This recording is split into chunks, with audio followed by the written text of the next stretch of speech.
iba ang meditation. Parang, at tinry naman nila. Pero parang along the way, hindi talaga nila magawa. Ano masasabi mo doon? Tinry, pero parang wala. Parang hindi nila kaya. Sabi ko nga, kung yung wala kang gagawin, di mo magawa, yung may gagawin pa kaya. Di ba?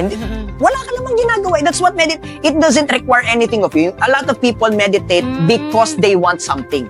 So parang coach, hayaan mo lang. Yeah.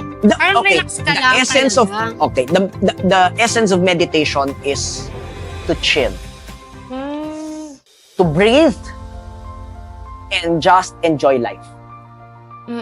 Diba? Biblically, sabi nga, kung ang ibon nga nabibigyan ng pagkain ng hindi nasistress araw-araw, ikaw pa kaya na tao ka. And yet, you worry about all of these things. Kaya naman ang tao aligaga because they are worried. They are afraid. Meditation is a practice of not worrying, being still, and knowing that your supply is available.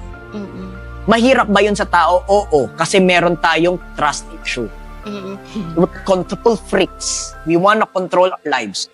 Pero I want to bring the question to the audience and to you, ma'am, in your own experience. The biggest opportunities in your life, are they things that you truly strategically thought of? Or did they just come to you? Dumating lang. And yet, we operate our lives as if we are in full control.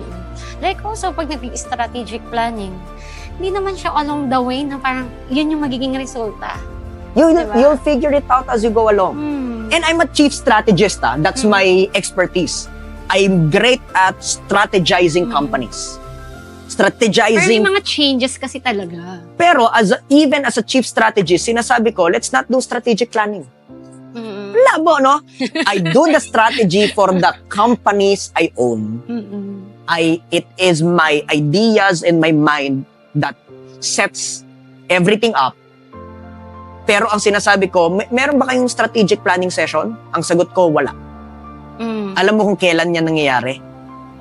Out of the blue, guys, come to the office 4 o'clock. Bakit? I just feel I had an idea that is so big, I need to share it to you.